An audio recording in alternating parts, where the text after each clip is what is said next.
नमस्कार, आप देखना शुरू कर चुके हैं कंट्री इनसाइड न्यूज़ का डिजिटल प्लेटफॉर्म। हमारे साथ भी मौजूद हैं उत्पल बल्लभ, राष्ट्रीय प्रवक्ता हैं राष्ट्रीय जनता दल के।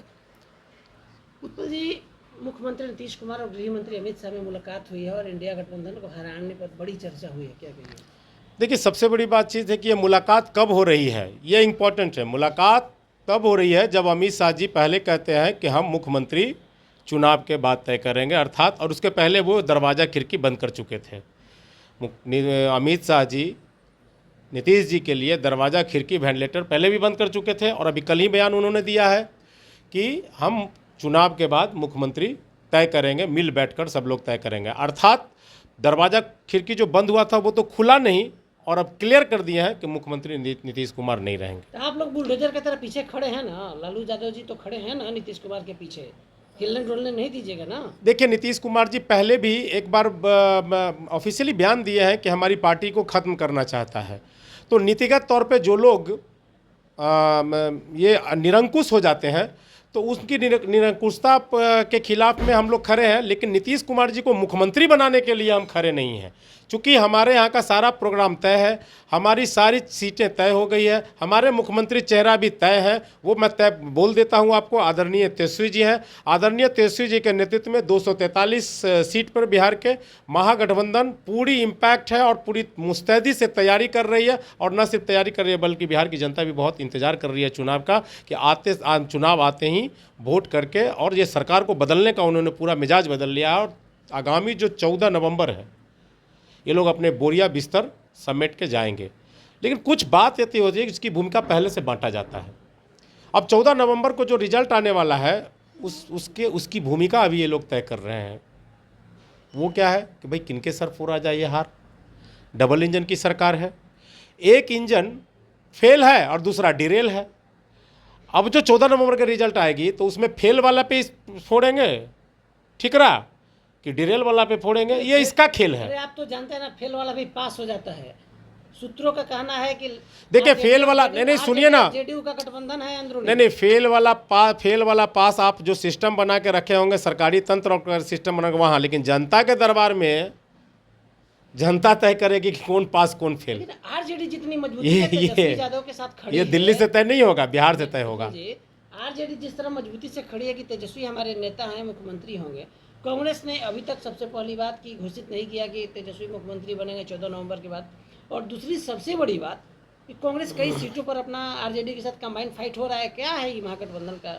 मैं पूछता हूँ, कांग्रेस के कोई शीर्ष नेतृत्व क्या कभी कहा है कि तेजस्वी जी के लिए हमने दरवाज़ा बंद कर दिया है? सुनिए ना सर, क्या कांग्रेस के कोई शीर्ष नेतृत्व अभी तक कहा है कि मैं दरवाज़ा बंद कर दिया हूँ, मैं खिड़की बंद कर दिया हूँ? नीतीश जी जैसा नीतीश जी के लिए कहा जाता है कि कहीं एंट्री नहीं है, यह कहा है? तो पहले जहाँ एंट्री नहीं है, बंद है, वहाँ दिखिए ना।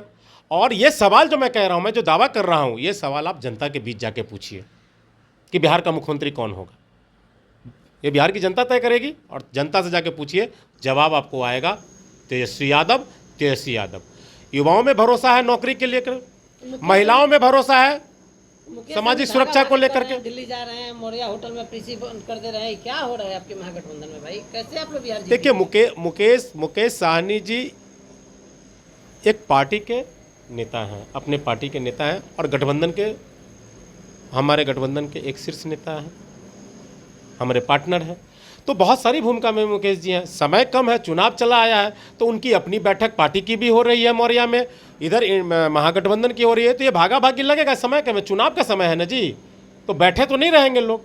जो एक सीटों पर आरजेडी और कांग्रेस ज्वाइंट फाइट कर रही है, इस पर आपका क्या राय है? देखिए, नॉमिनेशन वापस होने की स्थिति तक आप इंतजार कीजिए, ये भी हो जाएगा।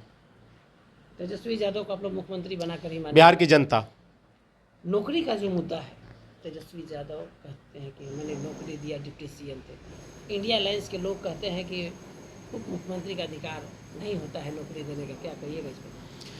देखिए, जो सरकार है उसी से आशा और उम्मीद रहती है।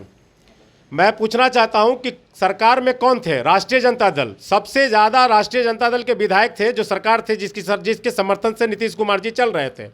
तो जो निर्णय महागठबंधन के समय वही नीतीश कुमार जी के कैबिनेट में लिया गया, वो निर्णय तो 20 साल 15 साल पहले भी लिया जा सकता था, क्यों नहीं लिया गया? सवाल नंबर 1।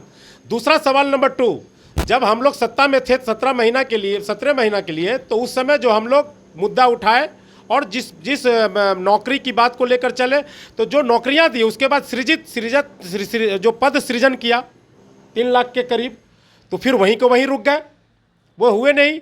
और चंद कुछ हुए भी तो उसमें पेपर लीक जैसे मामला है, आप देखे होंगे। तो आप देखिए कि सरकार बदलने के बाद नीतीश जी के नेतृत्व में एनडीए गठबंधन के साथ जो सरकार चल रही थी उसका परफॉर्मेंस और हम लोग के साथ में जो चल रही थी उसका परफॉर्मेंस, ये अंतर क्यों है, ये सवाल मैं आपसे पूछता हूं। और मैं जो निर्णय कैबिनेट में नीतीश कुमार जी लिए, ये जो जातीय जनगणना के आधार पे आरक्षण की जो 65% बढ़ी हुई मांग को लेकर के केंद्र सरकार में वो नियम के लिए तो प्रधानमंत्री जी से मांग किए, प्रधानमंत्री तो दिए नहीं, फिर वो मांग पर क्यों चुप है वो? ये है हमारी यूएसपी। तो आप सुन रहे थे, उत्पल हैं, राष्ट्रीय प्रवक्ता हैं। तेजस्वी यादव मुख्यमंत्री बनेंगे 14 नवंबर के बाद जब रिजल्ट आएगा। अमित शाह और मुख्यमंत्री नीतीश की मुलाकात पर अपनी टिप्पणी देते हुए कई बातों पर बिंदुवार तरीके से जवाब दिया है। उत्पल जी का अगर इंटरव्यू आपको अच्छा लगा हो तो कमेंट बॉक्स में ज़रूर बताइएगा। हमारे सहयोगी सन्नी के साथ कौशलेंद्र, पटना से।